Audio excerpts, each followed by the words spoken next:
Hola, muy buenas noches, buenos días o buenas tardes, dependiendo de dónde se estén conectando. Mi nombre es Richard Pinargota Rodríguez, soy médico imagenólogo, miembro de la Sociedad de Radiología y Diagnóstico por Imágenes de Manabí, docente de la Escuela de Medicina de la Universidad Laica Eloy Alfaro, de la ciudad de Manta, en Ecuador. Hoy día, siendo viernes 28 de agosto, cuando la hora local es 20 horas con 4 minutos, desde la ciudad de Puerto Viejo, Ecuador, damos inicio a este video que lo que busca es transmitirles, llevarles información del COVID-19, del SARS-CoV tipo 2, información de carácter científico, de carácter médico, que de una u otra manera tiene una base muy real para poder ser creíble, ¿no? Y de una u otra forma destruir o desmitificar lo que son bulos, mitos, fake news y todo este tipo de noticias que pueden llegarnos e intranquilizarnos. Dicho esto, como siempre enviamos un afectuoso saludo a las personas que se conectan, muy en especial aquellas que están padeciendo algún tipo de enfermedad, sea o no sea COVID-19. Entendemos que en las circunstancias actuales, cualquier tipo de enfermedad, sin lugar a dudas, uno la siente multiplicada por 10 o por 100. Y cuando se trata del COVID-19, por lo que está ocurriendo en cuanto a las características propias del problema, por la promoción, por la cantidad de información, etcétera, muchas veces entramos en un momento de ansiedad y de angustia por conocer aquello, de saber que tenemos este problema. Así que un fuerte abrazo para ellos. Y un abrazo de solidaridad a todos aquellos que lastimosamente han tenido que ver partir algún ser querido, a alguien cercano o a algunas personas, porque lastimosamente en esta cuarentena, al menos acá en Ecuador, se ha incrementado el número de personas que han fallecido y muchos de ellos tienen que ver como causa primaria el COVID-19, pero también como causa secundaria, o al menos de forma indirecta, el mismo problema del COVID, por cuanto la respuesta hospitalaria no puede ser la más efectiva y sin lugar a dudas eso repercute por donde se lo quiera mirar. Así que de una u otra manera queremos que ese abrazo solidario lo puedan sentir aquellas personas que están pasando por estos duros momentos. Bueno, entramos de lleno a hablar sobre lo que venimos acá a entregarles como información, y para ello lo primero que hacemos es transcribirle lo que dice el COE, el Ministerio de Salud Pública y el gobierno en cuanto a la información de lo que ellos manejan. Nos dicen que al día de hoy ya Ecuador tiene, según ellos, 112.141 casos de personas contagiadas y confirmadas, y tenemos 5.504 personas fallecidas de forma directa y reconocidas por el gobierno, y tenemos un grupo de 3.722 personas que han fallecido y tienen una alta probabilidad de que la causa sea o se trate justamente de COVID-19. Por lo tanto, este 6.500 y 3.700 nos hace ver que estamos ya por el orden de 10.200 personas fallecidas, que es una cifra, la verdad, bastante escalofriante, por no decirle otra denominación. Así que, bueno, esas son las cifras que manejan el gobierno, el ministerio, y es importante entenderlas porque nuevamente nos ratificamos, la cifra de la realidad dista mucho de lo uno que más o menos está entendiendo. Así que eso hay que tenerlo presente en todo momento, porque ustedes van a darse cuenta como a nivel internacional se comenta que nuestras cifras estarían por el orden de 4 a 6 veces de lo que nos están comentando. Bueno, dicho todo ello, vamos a hablar cómo se encuentran a nivel internacional las cifras del COVID, que también es interesante verlas y comentarlas. El día de hoy, viernes 28 de agosto, Estados Unidos se acerca ya a los 6 millones de pacientes contagiados, están en 5.910.000. En primer puesto, Brasil tiene ya 3.761.000 en segundo, y la India ya tiene 3.387.000 en tercer puesto. Lo de la India, el crecimiento de la India es muy lamentable y muy llamativo. ¿Sí? Dentro de poco la India, sin lugar a dudas, va a desplazar a Brasil, porque la India tiene una población 5 veces mayor a la de Brasil. O sea, es muy entendible lo que puede estar ocurriendo allá.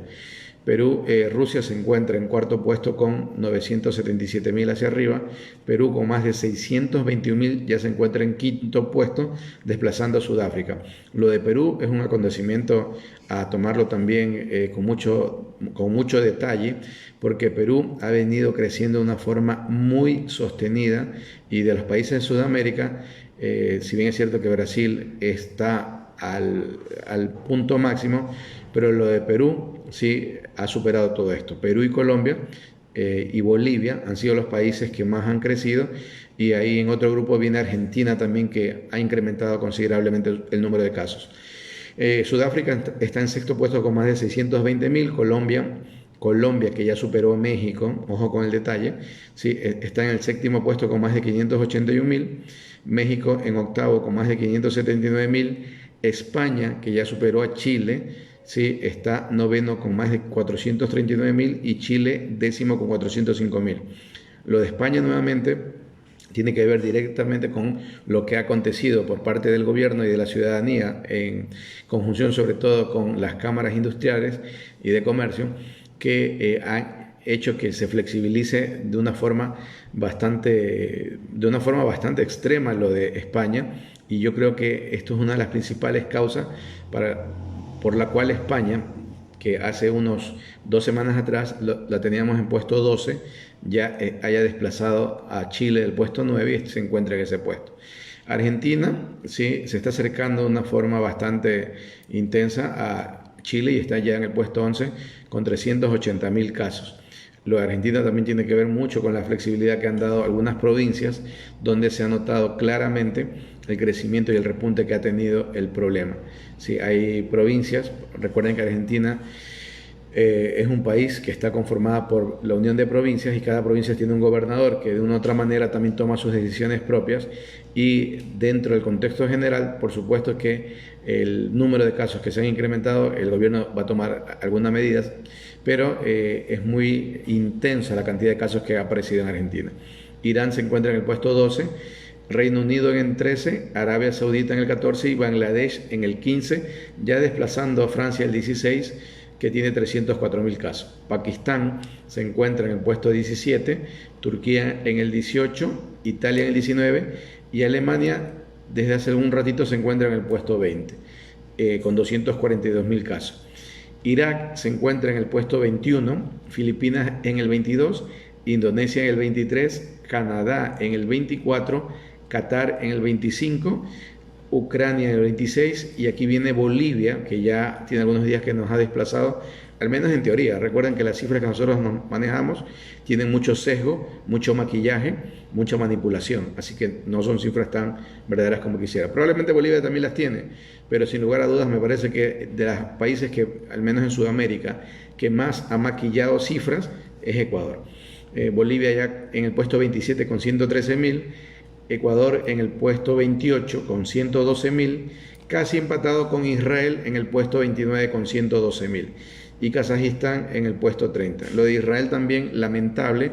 Recuerden que Israel tuvo una de las mejores respuestas iniciales a la pandemia, pero comenzaron a flexibilizar y cometieron un error que acá se lo pretende hacer, de llevar a los chicos a la escuela, al colegio, y eso los condenó.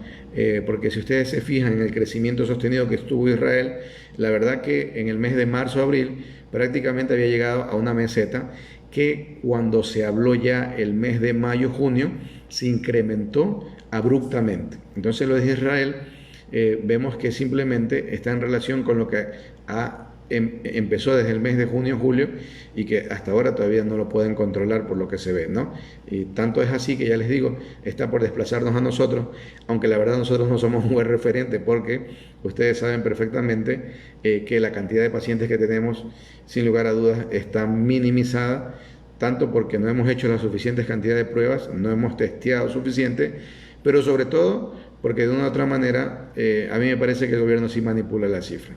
Yo estoy casi seguro de eso.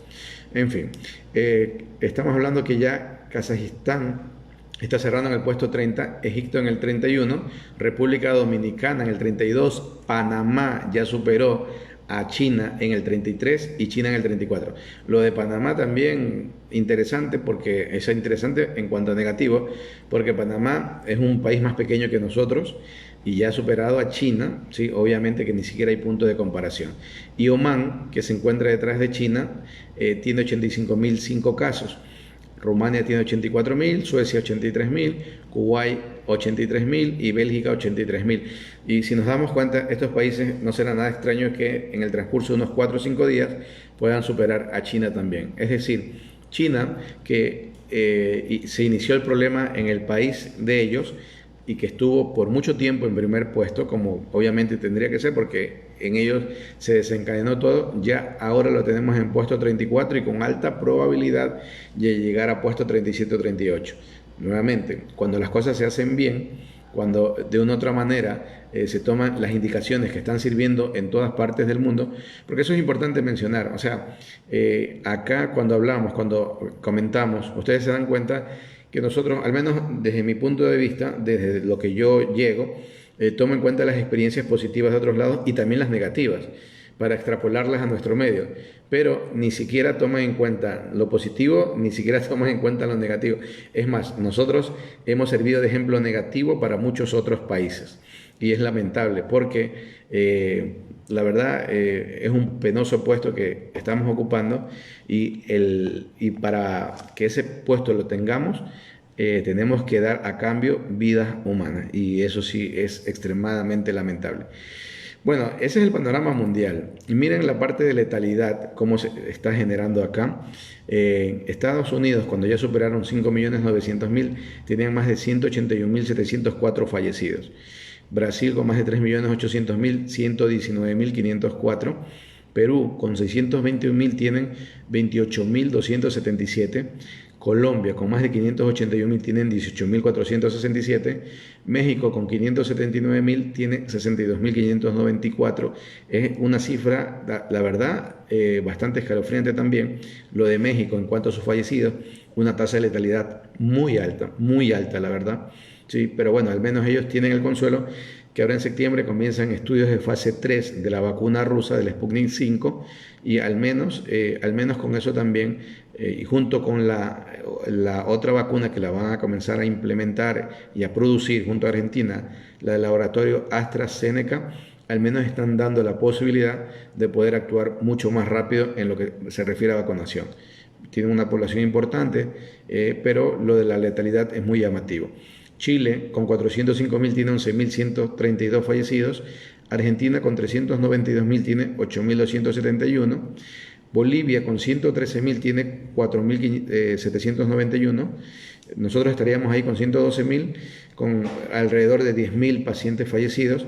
República Dominicana, con 92.000, tiene 1.630. Miren este ejemplo nomás.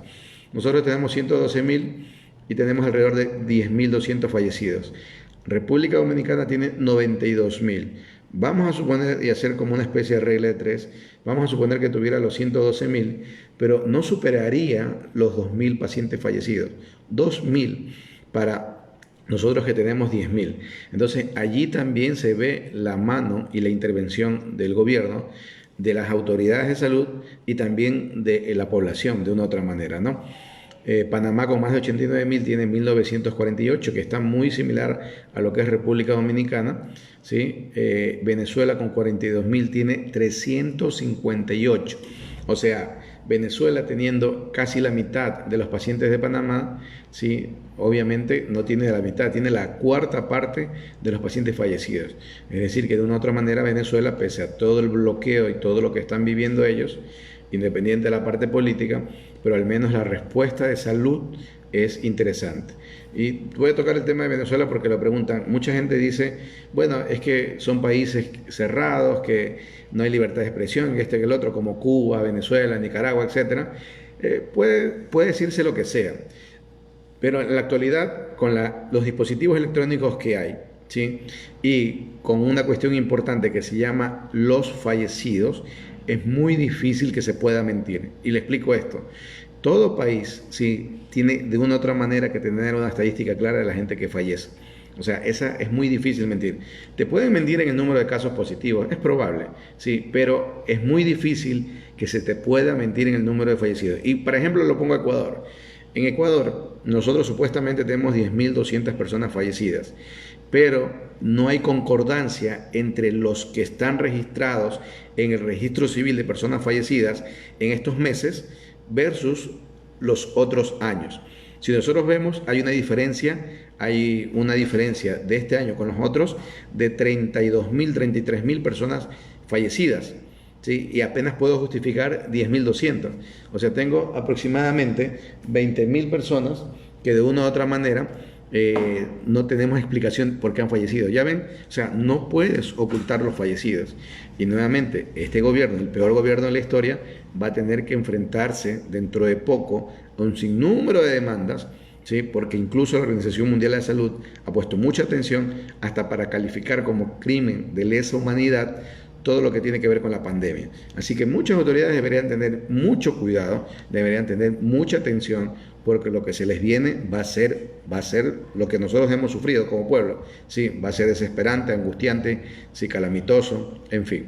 Entonces, eso es lo que ocurre. Y lo pongo como ejemplo porque a veces uno pierde la perspectiva. Entonces uno dice, no, pero es que han muerto 10.200. Por favor, con que muera uno ya es un crimen. 10.200, si es que fueran 10.200, podrían ser 30.000, 50.000 probablemente.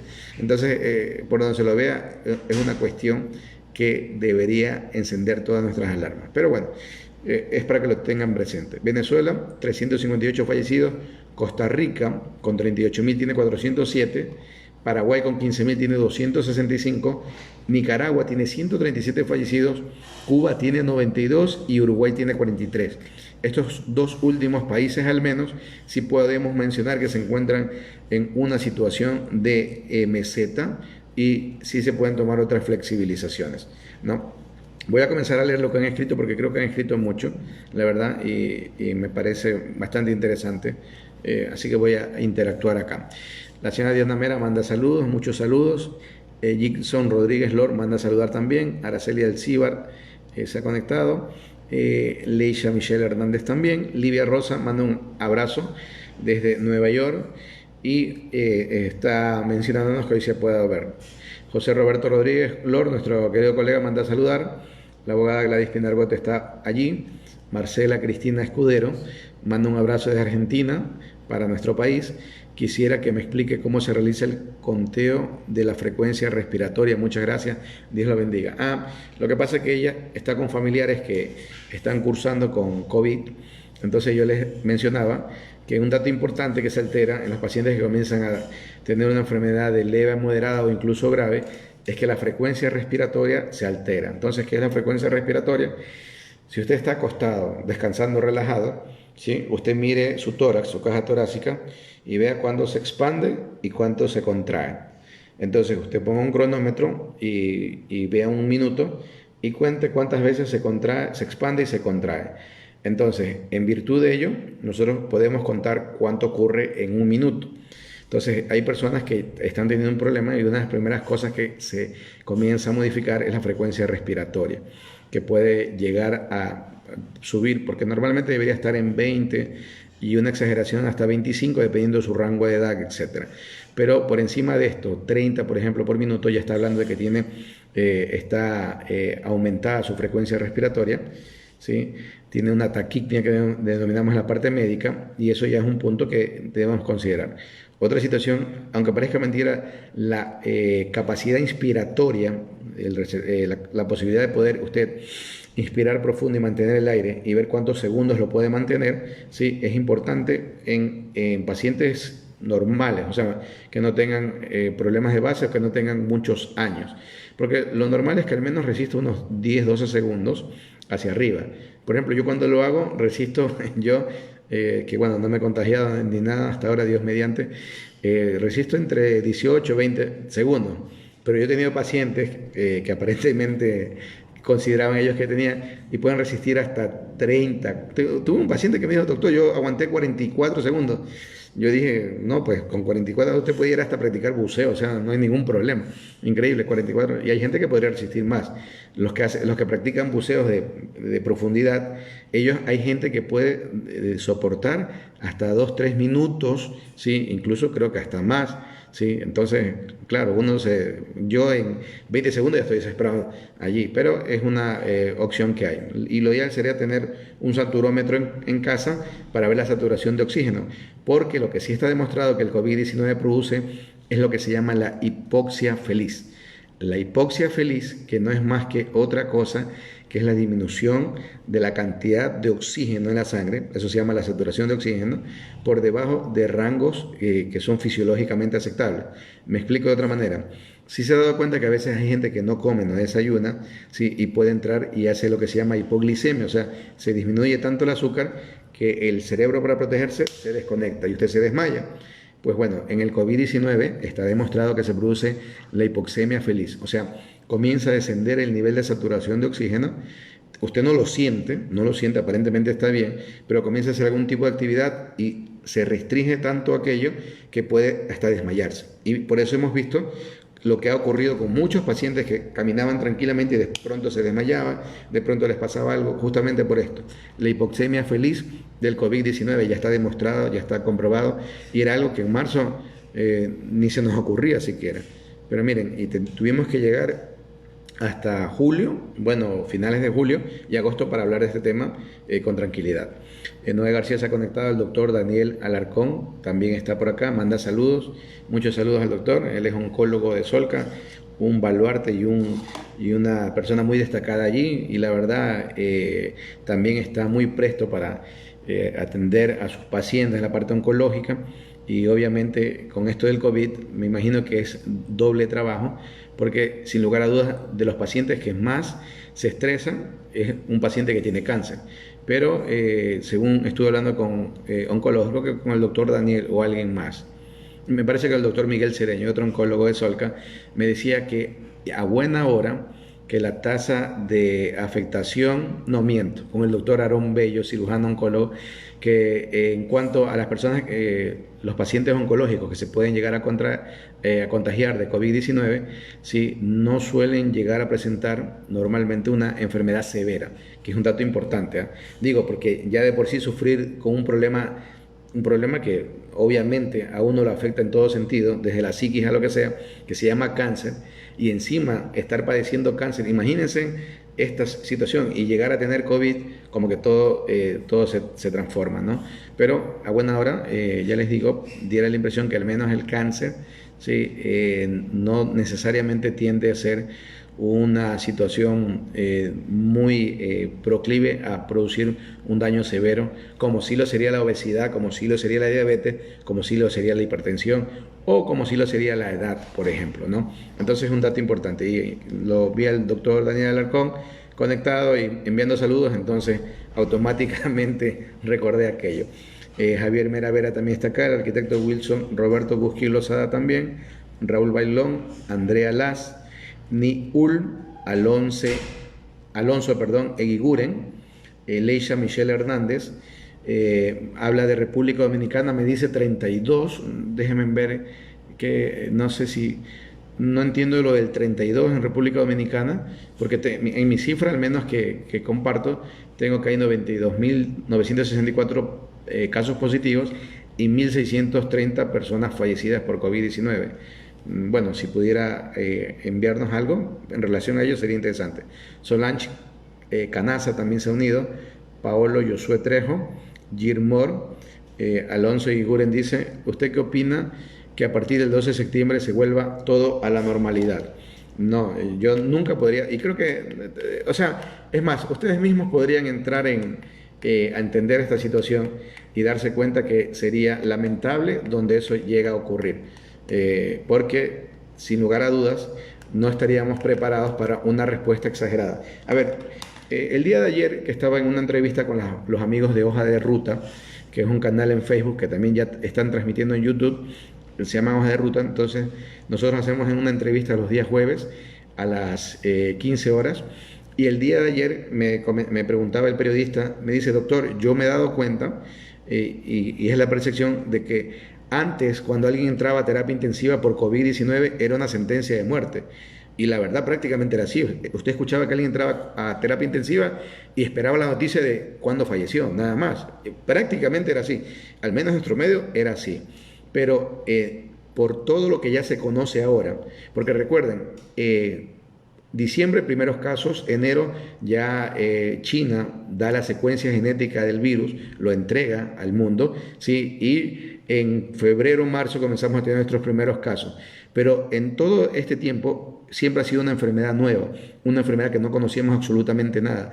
Por eso es que ha variado tanto los criterios. Solo para poner un ejemplo, acuérdense solamente el criterio de la cloroquina, la hidroxicloroquina, que al principio que era lo mejor, luego que no, luego que sí, y ahora definitivamente no, solo para determinados casos quizás y tal cosa.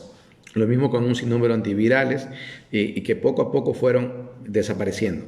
Pero también así fueron apareciendo medicina, por ejemplo, que al inicio era impensable que se diera, como corticoides como la dexametasona. Y la dexametasona, yo mencionaba ayer que un tratamiento que puede darse hasta 10 días no superará los 6 a 8 dólares. Un tratamiento, pero un tratamiento de Remdesivir que tenga que darse, sí, probablemente, me estoy inventando la cifra, pero yo estoy seguro que ha de superar los 250 dólares. O sea, no hay ni punto de comparación. Y la eficacia del uno y el otro en pacientes que están entrando a severidad está más que demostrada. Entonces, ahora tenemos mejores herramientas, mejores tratamientos, porque nosotros sabemos que los pacientes que comienzan a desarrollar el problema, ¿sí? Y lo hacen de una forma agresiva, es porque el virus desencadena una respuesta inflamatoria exagerada, una cascada de citoquinas. Y al producir esto de una u otra manera, ¿sí? Hace que, y puse el ejemplo ayer, algo que probablemente sí podamos todos tener la misma caricatura. Cuando apareció en el mundo el VIH-Sida, ¿sí? Todo el mundo hablaba del VIH-Sida y bueno, un jinete más del apocalipsis y todo ello. Y recuerden que hasta entender el mecanismo, nosotros comprendimos que no era el VIH como tal el que mataba, sino era el desarrollo del síndrome de inmunodeficiencia el que llegaba a matar a las personas. Entonces, algo similar tenemos con el COVID-19, con el SARS-CoV tipo 2. El virus como tal, sí, entra a su célula diana, pero comienza a ejercer una respuesta, bueno, la célula y las células encargadas nuestras de defendernos, exagerada en ciertos pacientes que produce que haya una cascada inflamatoria incontrolable. Y esto se traduce a que pueda originar como consecuencia del problema neumonía, neumonitis, bronconeumonía. O sea, aparte del proceso viral, procesos bacterianos asociados. Por ello es que en muchos de los tratamientos se utilizan antibióticos de amplio espectro, sí, se utilizan también antivirales en sus momentos, corticoides, se utilizan también por el problema lo que tiene que ver a la microtrombosis, ya hoy por hoy, también tengo criterios para utilizar específicamente antitrombóticos, pero con criterios, ojo con el detalle, entonces tengo una terapéutica más clara. Y obviamente que el laboratorio, yo entiendo hoy día que si mi paciente se me va a complicar la ferritina, el dímero D, sí, el PCA, la PCR, etcétera, todo comienza a modificarse. Y los médicos internistas, los médicos terapistas, ¿sí? Los médicos infectólogos tienen mejores criterios para rotar tratamiento. Por eso, ahora, los pacientes que entran en terapia intensiva no es una sentencia de muerte. Eso es importante. Y yo les puedo decir, de casos que yo conozco, tenemos un colega de la ciudad, colega médico de la ciudad de Santa Ana, ¿sí? No sé si sería infidente dar el nombre, pero él estuvo 72 días en terapia intensiva, 72 días en terapia intensiva y a Dios gracias pudo salir y está acompañándonos ahora físicamente, pues no, porque uno podría malinterpretar la palabra. Entonces, estos datos son importantes tenerlos presentes y de una u otra manera, sí, saber lo que está ocurriendo. Entonces, sepan ustedes que ahora no hay una sentencia de muerte si usted entra a terapia intensiva. Pero para ello tengo que tener camas en terapia intensiva. Entonces, tomando en cuenta la palabra del amigo Alonso Guiguren, si volvemos el 12 de septiembre a toda la normalidad, lo que va a ocurrir es que el número de casos va a dispararse y no vamos a tener respuesta en terapia intensiva ni en la parte hospitalaria. Entonces, por mucho que ya sepamos cómo se deben hacer las cosas, no vamos a poderla hacer como se debería, porque si está saturado el sistema de salud, no hay respuesta adecuada. Entonces hay que tomar muy en cuenta esto. Ya están apareciendo las soluciones, ya están las vacunas. Lo que en abril hablábamos como una probabilidad, como una quimera, ahora es una realidad y no hay una sola vacuna. Ya Rusia tiene una, China tiene dos, ¿sí? Rusia viene con otra, Inglaterra tiene dos, Australia tiene una, Estados Unidos tiene por otro lado otra, ¿sí? Alemania, Francia, etcétera. Entonces son muchas vacunas. Así que ya tenemos o ya estamos observando la solución al problema. Pero lo que tenemos que hacer es no desmitificar o pensar que ya todo terminó y entrar en un libre albedrío que a la larga nos va a perjudicar a todos. Porque ojo con el detalle. El hecho de que hablemos de COVID no implica que el resto de enfermedades no sigan apareciendo. La gente que se infarta se sigue infartando del corazón. La gente que se infarta del cerebro, que hace stroke, que hace eventos cerebrovasculares, lo siguen teniendo. La gente que tiene que tener cirugía de emergencia, apéndice, vesícula, cesáreas, etcétera, lo siguen teniendo. Y si yo tengo un sistema hospitalario saturado, de una u otra manera, esta gente que no tiene nada que ver con el COVID podría llegar a fallecer por culpa del COVID, o sea, de la saturación de los pacientes. Así que la idea que tiene el gobierno, y además que es una estupidez, siendo honesto, porque el gobierno plantea que la gente pueda ir a la playa, que la gente pueda ir a los gimnasios, que puedan abrirse los bares, etcétera, y lógicamente o estúpidamente quieren que en febrero, y en febrero todavía, ¿sí? Las votaciones no se den de esta manera. O sea, ¿en qué cabeza quiere entrar aquello? O sea, si quieren manipularnos, engañarnos, pero al menos que lo hagan bien, o sea, que respeten nuestra inteligencia. O sea, es increíble las cosas que se prestan. Entonces, Alonso, bueno, la realidad de las cosas, desde el punto de vista de salud, no deberían flexibilizarse todos como pretenden hacerlo. Y peor aún, pensar en que los chicos retornen a clases, no pienso que sea una buena idea, para nada. Gilmore nos dice saludos desde Buenos Aires. Ojalá mejore la situación sanitaria y política del país y que Dios nos ayude. Bendiciones a todos. Bendiciones también. Esperemos que las cosas allá también por Argentina puedan llegarse a controlar. Están muy aumentados, incrementados el número de casos, pero al menos da un poco de satisfacción que pueden tener una respuesta sanitaria, una respuesta de salud bastante satisfactoria, ¿sí? Verónica Cedeño Plaza nos manifiesta, esa gente ya tiene seguro dónde esconderse. Saludos. Bueno, debe haber sido algo. Cuando referí de que los gobernantes de ahora, nuestros gobernantes, van a tener que pagar muy caro por todo lo que están haciendo, sobre todo por el COVID, por un montón de cosas, pero sobre todo por el COVID. Así que me imagino eso. Joana Moreira se ha conectado, saludos a ella. Israel Bravo Sabando también. Diomari Mor también. Alonso Eguiguren pregunta: ¿qué más? Es más que todo porque hay personas, en su mayoría niños, que pueden llegar a ser asintomáticos y ellos pudieran ser quien lleven el virus a personas con defensa de... Sí, tiene razón, definitivamente así es. André Ortiz se ha conectado, Ketty Saldos también y Coralía Zambrano Macías también. Muy bien, les traía un artículo, la verdad que me extendí en esto, no pensé que me iba a demorar tanto, por eso lo tomé en cuenta, pero traigo un pequeño artículo, hay tres, pero vamos a ver si alcanzamos a dos de ellos. ¿Por qué el COVID-19 ataca de la forma más severa a los hombres? Y cerca del 60% de los fallecidos por esta pandemia son varones. Y un estudio sugiere que la causa está en cómo se desarrollan su respuesta inmune. Entonces, si bien el COVID-19 representa una amenaza para todos los grupos poblacionales, los hombres de edad avanzada tienen más opciones de padecer una forma más grave de esta enfermedad. Para aclarar las causas de este fenómeno, miembros de la Universidad de Yale en Estados Unidos hicieron una investigación para averiguar las diferencias en la respuesta inmunológica del coronavirus entre seres humanos de ambos sexos. Esos especialistas analizaron la pandemia en 17 hombres y 22 mujeres, con un cuadro moderado que no fueron tratados con fármacos inmunomoduladores y comprobaron que la reacción ante el patógeno fue más débil en los varones. Entonces, en particular los hombres desarrollan un nivel significativo más bajo para activar los linfocitos T, los glóbulos blancos que destruyen a las células infectadas, Y a diferencia de las mujeres, se correlacionó de manera inversa con la edad. Es decir, a mayor edad, menor probabilidad de que dé una buena respuesta al linfocitos T.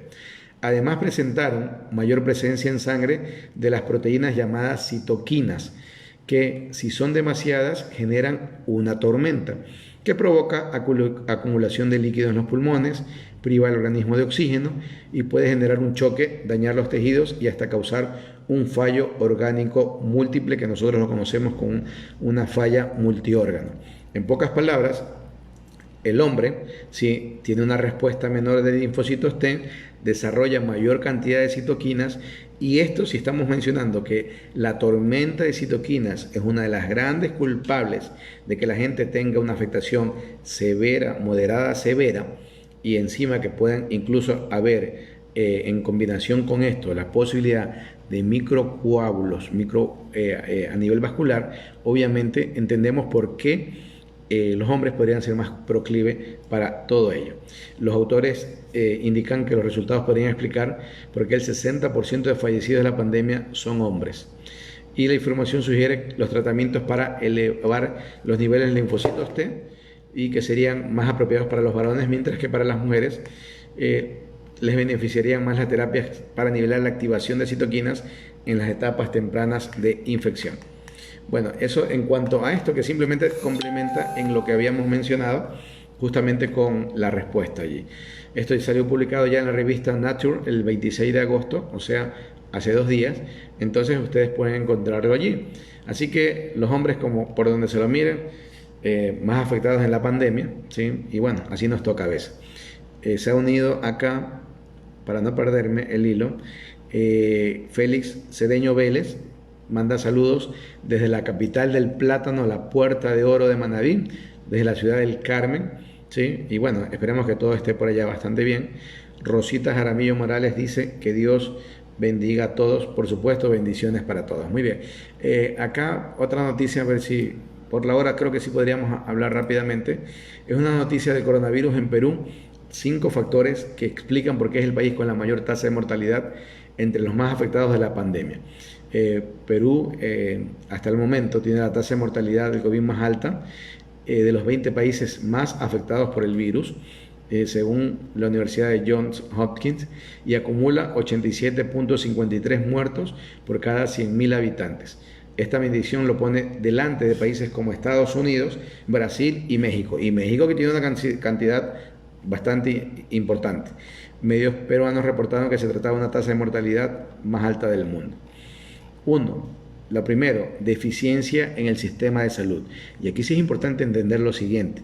¿Sí? Acá siempre les han hablado de que Ecuador, ¿por qué no guardaba dinero para este tipo de problemas, etcétera? Solo para que tengan una idea, ¿sí? Cuando se habla de estos fonditos para guardar por caso de emergencia, los fondos no cubren más de 800 o 1.200 millones de dólares normalmente.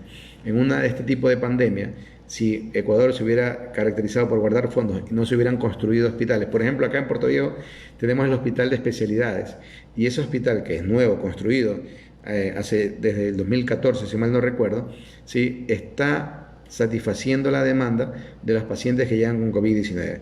Solo pongámonos a pensar que no estuviera ese hospital. En Guayaquil, por ejemplo, también hay hospitales nuevos, en Quito, etcétera.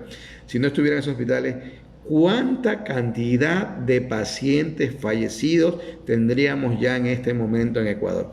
Y Perú se está lamentando por eso. Entonces, lo primero que reconocen ellos, deficiencia en el sistema de salud.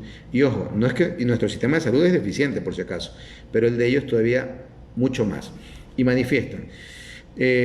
La pandemia sorprendió a Perú con una baja inversión en salud, con una escasez de camas hospitalarias y de cuidados intensivos, y con personal mal pagado y un solo laboratorio capaz de procesar pruebas moleculares. Tremendo. El gasto público en salud, como porcentaje del crecimiento económico, ha aumentado levemente en las últimas 2 décadas. Porque si ustedes ven el crecimiento de Perú en índices económicos, todo el mundo lo llamaban el tigre de Sudamérica por cómo crecía, pero no fue creciendo a la par la salud. Y ese es un detalle importante. ¿Por qué? Porque ese crecimiento se muestra de que las empresas que invierten allá tienen un buen rédito económico, pero no se ve eso hacia su población. Sí, hay 2 cosas importantes que siempre tienen que tener presente. Una sociedad que no tenga buena educación y buen sistema de salud accesible, ¿sí? Universal, ¿sí? Y de calidad, de una u otra manera va a estar condenada. Entonces, tenemos nosotros elecciones en febrero, a mirar con detalle dos cosas muy importantes, ¿sí? Dos cosas muy importantes de entre probablemente miles de cosas más, pero para mí las dos que deben ir encima de todo es salud y educación. Primer punto en Perú. Segundo punto, enfoque en cuidados intensivos en vez de prevención. Y ese problema lo tenemos nosotros. Los países que más han invertido o que más posibilidades han tenido en inversión o en atención primaria de salud, háblese de Cuba, háblese de Uruguay, háblese de Nicaragua, háblese de Venezuela, son los que están demostrando mejor resultados en la pandemia.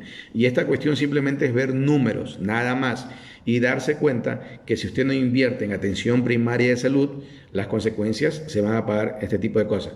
Y ojo, esto es una pandemia que está viviendo todo el mundo y nadie nos puede garantizar que en el futuro vaya a aparecer otra pandemia. Es más, lo más probable que en el futuro vaya a aparecer otra pandemia, solo habría que ver en qué año. Como nosotros que vivimos en un lugar crítico en cuanto a los movimientos telúricos, nosotros tuvimos acá en Manaví un terremoto que ya lo habíamos tenido casi 88 años atrás. Entonces acá nosotros no es decir no vamos a tener terremotos, hay que saber que lo vamos a tener, pero hay que estar preparado para ello. Entonces el enfoque de cuidados intensivos también, que de una u otra manera, ¿sí? Tengo que hacer esto porque tengo un aro de luz que no sé por qué se me apaga solito, capaz que le programé algo, en fin. Bueno, así que el enfoque de no tener atención primaria sino cuidados intensivos también le está pasando una alta una alta factura, perdón. Luego, escasez de oxígeno. Esto sí fue lamentable, ¿eh? La escasez de oxígeno fue tanta en Perú y la gente comenzó a tener peleas y conflictos con esto que el Estado tuvo que regular y tuvo que regularizar absolutamente todo. Por eso, de una u otra manera, siempre, aunque usted sea el extremo de capitalista y diga que el Estado no tiene que meterse en absolutamente nada, no. El Estado tiene que ser una mano invisible que regularice todo, porque si usted deja libertad, acá cuando damos libertad, por ejemplo, en la cuestión bancaria, usted fíjense cuántas cosas le están cobrando sus bancos y nadie puede hacer absolutamente nada. Que le cobran un GEA, que le cobran que si usted manda dinero 40 centavos, que si usted lo recibe a 40 centavos, que esto, lo otro 25 centavos. Nadie puede hacer nada, o sea, es un escándalo esto, es un escándalo. Cuando debemos haber tenido aquí una billetera electrónica, como lo tienen la mayoría de los países inteligentes, y movernos todo en billetera electrónica que no nos cuesta absolutamente nada. ¿Sí? Solamente usted considere cuánto se gasta de centavito en centavitos al mes, ¿sí? Moviendo o pagando o interactuando. Imagínense. Entonces, la billetera electrónica que nos vendieron la falsa idea de que era peligroso para la organización. Mentira, si fuera así China estuviera mal, si fuera así Corea estuviera mal, si fuera así un sinnúmero de países que lo tienen, en fin. Luego también la reacción del gobierno.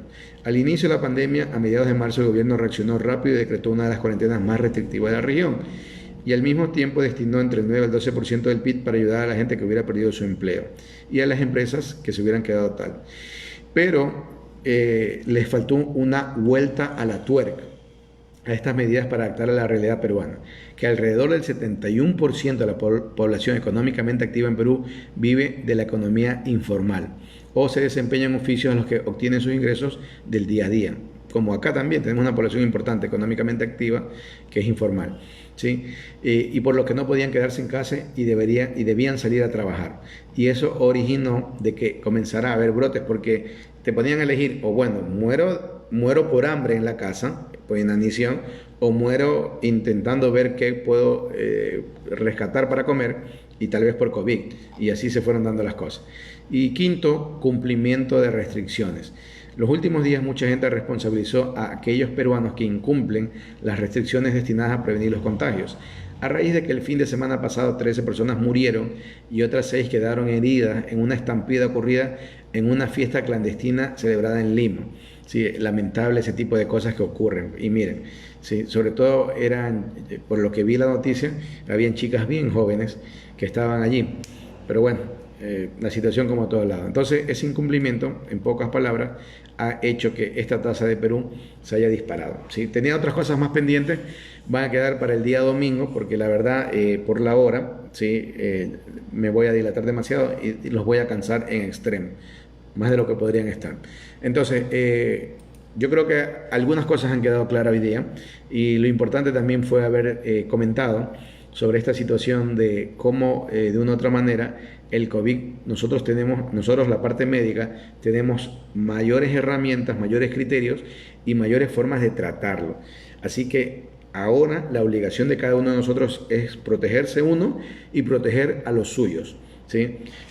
Si nosotros creemos que estaríamos superando el problema, deberíamos tener al menos el 70% de la población contagiada, que para un país de 17 millones de habitantes deberían estar contagiados al menos 10 millones. Si a usted le parece que hay 10 millones de personas contagiadas en Ecuador, ya puede quedarse tranquilo. Pero si usted cree que no estamos de lejos a los 10 millones, ¿sí? De lejos, ni siquiera llegamos a los 700.000, para que tengan una idea. Entonces, de lejos de esa cifra, por lo tanto, sabe que no hay cómo guardar o cómo bajar la guardia, ¿sí? Laisha Michelle Hernández manda a saludar y manda a agradecer. Un gusto también. Bueno, vamos terminando esto acá, y como siempre también muy feliz de que puedan estar compartiendo conmigo este monólogo, que la verdad es así, y me están enseñando unos trucos para ver si de pronto vamos a hacer más interactivo esto. Así que capaz que cambiamos hasta de fondo para hacerlo de otra manera y a poder aportar con mayor información, que sea más vistosa, que no sea tan monotemática, bueno, algunas cuestiones. Así que el fin de semana me esperan algunas, a dedicarme a esto para poderlo entender, porque este canal, se puede decir el canal, es un canal de un solo trabajador, y ese trabajador a veces se me cansa, así que, bueno, ese es el detalle de todo esto. Y a todos ustedes, ojalá que puedan de una u otra manera considerar de que aunque el gobierno dé flexibilidad, el problema no ha terminado. A la larga, los perjudicados de todo esto van a ser, probablemente si ustedes son jóvenes, ustedes no van a ser perjudicados, pero sí van a ser perjudicados sus familiares mayores. Y si ustedes tienen cariño a su familia, a sus seres queridos, tienen que considerar mucho esto, ¿sí? Dicho esto, bueno, me empiezo a despedir. Hoy día me he puesto a pelear con el aro de luz, ya tocó. Dicho esto, me empiezo a despedir, así que no hay que perder la fe, como dice nuestro querido amigo Javier Pimentel, no hay que perder la fe, no hay que bajar la guardia tampoco, ¿sí? Y tampoco, ¿sí? Hay que... Nosotros en Ecuador estamos enfrentando a dos pandemias. Una pandemia que se llama COVID-19 y otra pandemia que se llama Lenin Moreno. Entonces, estas dos pandemias, al menos ya estamos viendo solución. Una, vacuna inmunológica, y para la otra, vacuna de votación. Entonces, al menos, nos están dando a elegir entre lo que muchos no quisiéramos, pero tenemos que cambiar la forma como nos han llevado. Moreno y toda la gente que está acercando ahí, banqueros, ¿sí? Que son los únicos favorecidos de todo esto. Dígame qué banco ha estado mal en esta pandemia. Dígame un solo banco, una sola cooperativa que esté mal en esta pandemia. Porque sí, los profesores han perdido, los médicos han perdido, los ingenieros, los obreros, los campesinos, ¿sí? Todo el mundo ha perdido. Y la pandemia no es para ellos, la pandemia es para todos. Entonces, si vamos a perder, perdamos juntos, pues, ¿no? Si me despiden, despidamos también a ciertas cosas, despidamos el cobro de lo que hacen los bancos, excluyamos el pago de intereses de los meses que dure la pandemia, o sea, tantas cuestiones. Pero no hay un solo banco, que ni siquiera el BIES, que debería ser el primero a llamar esto, el BIES, que es nuestro banco de los que aportamos al Seguro Social. No hay un solo banco que haya dicho, señores, los intereses de estos meses se perdonan, solo paguen el capital. No ha habido un solo. Las pérdidas solo para la población común, para cualquiera de nosotros. Pero para los banqueros no, tiene que haber ganancias. Están equivocados. Así no debe de ser, ¿sí? Y tenemos que ser muy conscientes de ello. El problema es que nosotros no protestamos. Mientras no protestemos, nos pueden hacer lo que sea. Y bueno, ¿qué les puedo decir más que esto, de lo que estoy mencionando? tenemos que reaccionar de alguna forma. Y al menos ahorita reaccionemos cuidándonos, ¿sí? Porque el gobierno no nos va a cuidar. El Ministerio de Salud ha sido incompetente, negligente, corrupto, ¿sí? Ha demostrado falencias por donde ustedes quieran mirar.